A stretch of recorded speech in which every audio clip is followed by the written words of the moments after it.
ಕಾಲನ್ನು ಸೆಟ್ ಮಾಡ್ತಾ ಇದ್ದೀನಿ ನೋಡಿ. ಒಳಗಡೆಗೆ ನಾವು ಈ ಥರ ಕಾಲನ್ನು ಇಟ್ಟು ಬಲಗಾಲು ಹಾಗೂ ಎಡಗಾಲು ಎರಡು. ಹಲೋ, ನಮಸ್ಕಾರ. ಎಲ್ಲರಿಗೂ ಕ್ರಿಯೇಟಿವ್ ಶೈಲಜಾ ಚಾನಲ್ಗೆ ಸ್ವಾಗತ. ಇವತ್ತು ನಾನು ವರಮಹಾಲಕ್ಷ್ಮಿಗೆ ಸ್ಯಾರಿ ಡ್ರಾಪಿಂಗ್ ಮಾಡೋದನ್ನು ತೋರಿಸ್ತಾ ಇದ್ದೀನಿ. ಕೈ ಹಾಗೂ ಕಾಲುಗಳನ್ನು ಹೇಗೆ ನಾವು ಸೆಟ್ ಮಾಡಿಬಿಟ್ಟು ವರಮಹಾಲಕ್ಷ್ಮಿಗೆ ಸೀರೆಯನ್ನು ಉಡಿಸ್ಬೋದು ಸುಲಭವಾಗಿ ಅಂತ ಹೇಳಿಬಿಟ್ಟು ವಿವರವಾಗಿ ತೋರಿಸ್ತಾ ಇದ್ದೀನಿ. ಯಾರೂ ಎಲ್ಲಿನೂ ಕೂಡ ವಿಡಿಯೋನ ಸ್ಕಿಪ್ ಮಾಡಿದಿರಾ, ಸಂಪೂರ್ಣವಾಗಿ ವಿಡಿಯೋ ನೋಡಿ. ಹಾಗೆ ಯಾರೆಲ್ಲ ಮೊದಲಿಗೆ ನನ್ನ ಚಾನಲ್ ನೋಡ್ತಾ ಇದ್ದೀರಾ ಸಬ್ಸ್ಕ್ರೈಬ್ ಮಾಡಿಕೊಂಡು ನೋಡಿ ಅಂತ ಹೇಳ್ತಾ ಇವತ್ತಿನ ಒಂದು ಈಗ ಮೊದಲಿಗೆ ಸೀರೆಯನ್ನು ತಗೊಂಡು ಉಡೋ ಪದ್ರ ಕಡೆಯಿಂದ ಈಗ ನೆರಿಗೆನ ಮಾಡ್ಕೊಂಡು ಬರ್ತಾ ಇದ್ದೀನಿ ನೋಡಿ. ಸುಮಾರು ಒಂದು 8-10 ನೆರಿಗೆಗಳನ್ನು ನಾವು ಮೊದಲಿಗೆ ಈ ಥರ ಮಾಡಿಕೊಂಡು ಆಮೇಲೆ ಅದಕ್ಕೆ ನಾವು ಬಟ್ಟೆಯ ಒಂದು ಪಿನ್ಗಳನ್ನು ಹಾಕ್ಕೋಬೇಕು. ಈ ಥರ ಬಟ್ಟೆ ಪಿನ್ಗಳು ಹಾಕ್ಕೊಳ್ಳೋದ್ರಿಂದ ನೆರಿಗೆಗಳು ಬಿಚ್ಕೊಳ್ಳೋದಿಲ್ಲ. ನಾವು ಪೂರ್ತಿಯಾಗಿ ನೆರಿಗೆ ಹಿಡಿಯೋದ್ರಿಂದ ದಪ್ಪ ಆಗಿಬಿಡುತ್ತೆ. ಅದರಿಂದ ಸ್ವಲ್ಪ ನೆರಿಗೆನ ಹಿಡ್ಕೊಂಡು ಆಮೇಲೆ ಈ ಥರ ಪಿನ್ಗಳನ್ನು ಹಾಕ್ಕೋಬೇಕು. ಹಾಗೆ ಮಧ್ಯದಲ್ಲೂ ಕೂಡ ನಾವು ನೆರಿಗೆಗಳನ್ನ ಮಾಡಿಕೊಂಡು ಈ ಥರ ಪಿನ್ನನ್ನು ಹಾಕ್ಕೊಂಡು ಮತ್ತೆ ಪುನಃ ನೆರಿಗೆ ಮಾಡಿಕೊಂಡು ಮತ್ತೆ ಅದಕ್ಕೂ ಕೂಡ ನಾವು ಒಂದು ಬಟ್ಟೆಯ ಕ್ಲಿಪ್ ಏನಿರುತ್ತಲ್ಲ ಅದನ್ನು ಈ ಥರ ಹಾಕ್ಕೊಂಡ್ರೆ ಅದು ನೀಟಾಗಿ ಹಾಗೆಯೇ ಇರುತ್ತೆ. ಈಗ ಮಧ್ಯದಲ್ಲಿ ಮತ್ತೆ ನೆರಿಗೆ ಎಲ್ಲ ಸರಿ ಮಾಡಿಕೊಂಡು ಮತ್ತೆ ಅದಕ್ಕೂ ಕೂಡ ಪಿನ್ ಹಾಕ್ಕೋಬೇಕು. ಈಗ ನೆರಿಗೆ ಎಲ್ಲ ಹಾಕ್ಕೊಂಡಿದ್ದಾಯಿತು ನೋಡಿ, ಈ ಥರ ಬರುತ್ತೆ. ಎರಡೂ ಕಡೆಗೂ ಕೂಡ ಈ ಥರ ಕ್ಲಿಪ್ಪನ್ನು ಹಾಕ್ಕೊಂಡು ಇವಾಗ ಸೆರಗಿನ ಕಡೆಗೆ ನಾವು ನೆರಿಗೆಯನ್ನು ಹಿಡ್ಕೋಬೇಕಾಗುತ್ತೆ. ಸೆರಗಿನ ಕಡೆಗೆ ನಿಮಗೆ ಎಷ್ಟು ಅಗಲ ಬೇಕಾಗುತ್ತೋ ಅದನ್ನು ನೋಡಿಕೊಂಡು ನೀವು ನೆರಿಗೆಯನ್ನು ಹಿಡ್ಕೋಬಹುದು. ನಾನು ಇಲ್ಲಿ ಬಾರ್ಡ್ರಿಂದ ಒಂದು ಸ್ವಲ್ಪ ಬ್ಲೂ ಕಲರ್ ಬಿಟ್ಬಿಟ್ಟು ಆಮೇಲೆ ನೆರಿಗೆಯನ್ನು ಹಿಡಿತಾ ಇದ್ದೀನಿ. ಯಾಕೆ ಅಂತಂದರೆ ಗೋಲ್ಡ್ ಕಲರ್ ಬಾರ್ಡ್ರ್ ಇರೋದ್ರಿಂದ ಅದರ ಪಕ್ಕದಲ್ಲಿ ಸ್ವಲ್ಪ ಬ್ಲೂ ಬಂದರೆ ಚೆನ್ನಾಗಿ ಕಾಣುತ್ತೆ. ಅದಕ್ಕೋಸ್ಕರ ನಾನು ಇಲ್ಲಿ ಸ್ವಲ್ಪ ಅಗಲವಾಗಿಯೇ ನೆರಿಗೆಯನ್ನು ಹಿಡ್ಕೊಂಡಿದ್ದೀನಿ. ಇವಾಗ ಕೊನೆಯಲ್ಲೂ ಕೂಡ ಒಂದು ಪಿನ್ ಹಾಕಿ ಹಾಗೆ ನಮಗೆ ಎಷ್ಟು ಉದ್ದ ಬೇಕಾಗುತ್ತೋ ಅದನ್ನು ನೋಡಿಕೊಂಡು ಆ ಕಡೆಗೂ ಕೂಡ ಪಿನ್ನನ್ನು ಹಾಕಿ ಈಗ ನಾವು ಬಿಂದಿಗೆಗೆ ಸೀರೆ ಉಡ್ಸೋದು ಹೇಗೆ ಅಂತ ಹೇಳಿಬಿಟ್ಟು ನೋಡೋಣ ಬನ್ನಿ. ಇಲ್ಲಿ ನಾನು 2 ಬಿಂದಿಗೆ ಮಾತ್ರ ಇಟ್ಕೊಂಡಿದ್ದೀನಿ. ಒಂದು ದೊಡ್ಡ ಬಿಂದಿಗೆ ಇಟ್ಟಿದ್ದೀನಿ, ಇನ್ನೊಂದು ಚಿಕ್ಕ ಬಿಂದಿಗೆ ಇಟ್ಟಿದ್ದೀನಿ.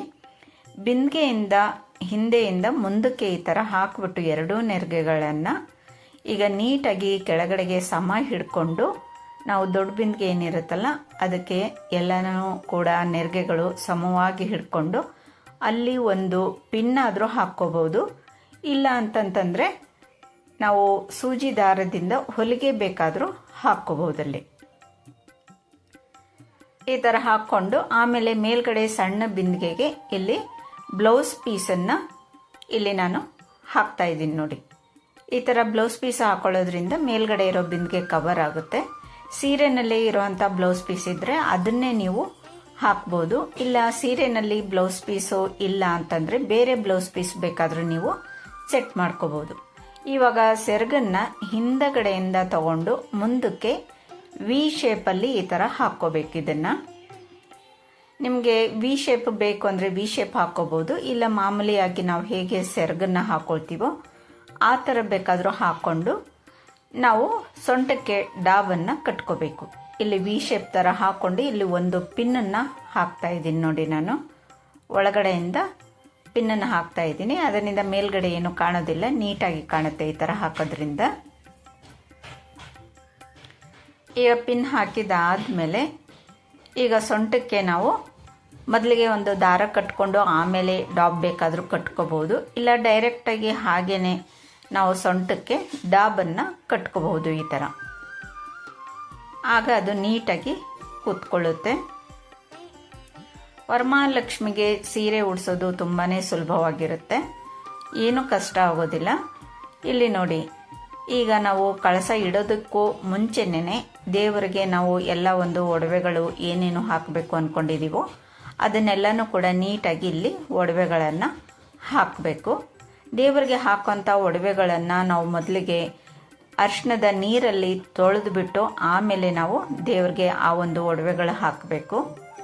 ಈಗ ಕೆಳಗಡೆ ನೆರಿಗೆ ಇರುತ್ತಲ್ಲ ಅದನ್ನೆಲ್ಲ ಕೂಡ ನಾವು ಪಿನ್ನನ್ನು ತೆಗೆದುಬಿಟ್ಟು ಸಮ ಮಾಡ್ಕೊಂಡು ಬಿಡಬೇಕು. ಒಂದೇ ಸಮಕ್ಕೆ ಆ ಸೈಡು ಈ ಸೈಡು ಎರಡೂ ಕಡೆಗೂ ಕರೆಕ್ಟಾಗಿ ಬರೋ ಥರ ನೆರಿಗೆಗಳನ್ನು ಈ ಥರ ನಾವು ಎಲ್ಲ ನೆರಿಗೆನೂ ಸ್ಪ್ರೆಡ್ ಮಾಡ್ಕೋಬೇಕು. ಈ ಥರ ಮಧ್ಯದಲ್ಲಿ 2 ಭಾಗ ಇರುತ್ತಲ್ಲ ಅಲ್ಲಿ ನಾವು ಒಂದು ಪಿನ್ನನ್ನು ಹಾಕ್ಕೋಬೇಕು. ಆವಾಗ ಅದು ಅಗಲವಾಗಿ ಏನು ಕಾಣೋದಿಲ್ಲ, ಎರಡು ಕೂಡ ನೀಟಾಗಿ ಸೆಟ್ ಆಗುತ್ತೆ ನೋಡಿ. ಇದು ಒಂದು ಸೈಡ್ದು, ಇನ್ನೊಂದು ಸೈಡ್ದು ಆ ಕಡೆದು, ಅದೆರಡನ್ನೂ ಹಿಡ್ಕೊಂಡು ಅಲ್ಲಿ ಮಧ್ಯದಲ್ಲಿ ನಾವು ಈ ಥರ ಒಂದು ಇಲ್ಲಿ ಪಿನ್ ಹಾಕ್ಕೊಂಡು ಬಿಡಬೇಕು. ಈಗ ನೆರಿಗೆ ಎಲ್ಲಾನು ಕೂಡ ಈ ಥರ ಸ್ಪ್ರೆಡ್ ಮಾಡಿದ ನಂತರ ಈಗ ನಾವು ಅದಕ್ಕೆ ಮುಂದೆ ಇವಾಗ ನೋಡಿ ಈ ಥರ ಕಾಣುತ್ತೆ ನೆರಿಗೆ ಎಲ್ಲಾನು. ನೀವು ಬೇಕು ಅಂತಂದರೆ ಇಷ್ಟೇ ಬೇಕಾದರೂ ಡೆಕೋರೇಷನ್ ಮಾಡ್ಕೋಬಹುದು. ಈಗ ಕೈ ಹಾಗೂ ಕಾಲನ್ನು ಸೆಟ್ ಮಾಡೋದು ಹೇಗೆ ಅಂತ ತೋರಿಸ್ತಾ ಇದ್ದೀನಿ ನೋಡಿ. ಇಲ್ಲಿ ನಾನು ಕೈಗೆ ಮೊದಲಿಗೆ ಒಂದು ಬಾರ್ಡರ್ ಇರೋಂಥ ಬಟ್ಟೆ ಹೊಲಿದಿರೋದ್ರಿಂದ ಆ ದಾರನ ಡೈರೆಕ್ಟಾಗಿ ತಂತಿಗೆ ಹಾಗೇನೆ ಕಟ್ತಾ ಇದ್ದೀನಿ ನೋಡಿ. ನಿಮಗೆ ಏನಾದರೂ ಕೈಗೆ ಈ ಥರ ಬಾರ್ಡರ್ ಇರೋಂಥ ಬಟ್ಟೆ ಇಲ್ಲ ಅಂತಂದರೆ ನೀವು ಬ್ಲೌಸ್ ಪೀಸನ್ನು ಕೈಗೆ ಸುತ್ತಕೊಂಡು ಆಮೇಲೆ ನೀವು ತಂತಿಗೆ ಈ ಒಂದು ಕೈಗಳನ್ನು ಈ ಥರ ಸೆಟ್ ಮಾಡ್ಕೋಬೇಕು. ಈ ಥರ ನೀಟಾಗಿ ಎರಡು ಕೈಗಳು ಕೂಡ ಸೆಟ್ ಆಯಿತು ನೋಡಿ. ಎರಡು ಕೈ ಸೆಟ್ ಆದಮೇಲೆ ಇವಾಗ ಕಾಲನ್ನು ಸೆಟ್ ಮಾಡ್ತಾ ಇದ್ದೀನಿ ನೋಡಿ.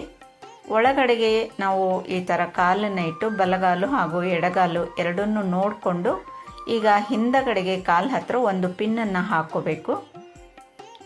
ಈ ಥರ ಪಿನ್ ಹಾಕ್ಕೊಂಡು ಆ ಸೈಡ್ಗೆ ಇರೋಂಥ ಬಾರ್ಡ್ರನ್ನು ಕಾಲ್ ಮೇಲೆ ಬರೋ ಥರ ಈ ಥರ ಫೋಲ್ಡಿಂಗ್ನ ಮಾಡ್ಕೋಬೇಕು. ಈ ಥರ ಫೋಲ್ಡಿಂಗ್ ಮಾಡಿಕೊಂಡು ಅಲ್ಲೂ ಒಂದು ಪಿನ್ನನ್ನು ಹಾಕ್ಕೊಂಡು ಬಿಡಬೇಕು. ಈಗ ಬಲಗಡೆ ಇರೋಂಥ ಕಾಲನ್ನು ಸೆಟ್ ಮಾಡ್ತಾ ಇದ್ದೀನಿ ನೋಡಿ. ನಿಮಗೆ ಯಾವ ಕಾಲು ಕೆಳಗಡೆ ಬರಬೇಕು, ಯಾವ ಕಾಲು ಮೇಲೆ ಬರಬೇಕು ಅಂತ ಹೇಳಿಬಿಟ್ಟು ನೋಡಿಕೊಂಡು ಬೇಕಾದರೆ ನೀವು ಆ ಥರ ಮಾಡ್ಕೋಬಹುದು. ನಾನು ಇಲ್ಲಿ ಎಡಗಾಲು ಕೆಳಗೆ ಬಂದು ಬಲಗಾಲು ಮೇಲೆ ಬರೋ ಥರ ಮಾಡ್ತಾ ಇದ್ದೀನಿ ನೋಡಿ. ಈಗ ಬಾರ್ಡ್ರು ಕಾಲ್ ಮೇಲೆ ಬಂದು ಮಂಡಿ ಹತ್ರ ಅಲ್ಲಿ ಒಂದು ಪಿನ್ನನ್ನು ಹಾಕ್ಬಿಟ್ಟು ನಮಗೆ ಎಷ್ಟು ಒಂದು ಎತ್ತರದಲ್ಲಿ ಬೇಕಾಗುತ್ತೋ ಆ ಒಂದು ಎತ್ತರದಲ್ಲಿ ಪಿನ್ ಹಾಕ್ಬಿಟ್ರೆ ನೋಡಿ ಈ ಥರ ಕಾಣುತ್ತೆ. ಈಗ ಸೈಡಲ್ಲೆಲ್ಲನೂ ಕೂಡ ನೆರಿಗೆಗಳು ಹಾಗೆ ಹೀಗೆ ಆಗಿದೆಲ್ಲ ಅದನ್ನೆಲ್ಲನೂ ಕೂಡ ಸಮ ಮಾಡ್ಕೊಂಡು ಬಿಡಬೇಕು. ಸಮ ಮಾಡಿಕೊಂಡು ಕಳಸದಲ್ಲಿ ನಾವು ಏನೇನೋ ಕಳಸಕ್ಕೆ ಹಾಕಬೇಕು ಅಂದ್ಕೊಂಡಿದ್ದೀವೋ ಆ ಎಲ್ಲ ಪದಾರ್ಥಗಳನ್ನು ಕಳಸಕ್ಕೆ ಹಾಕಿ ನಂತರ ಮುಖವಾಡವನ್ನು ಇಟ್ಟು ಕಿರೀಟವನ್ನು ಸೆಟ್ ಮಾಡಬೇಕು.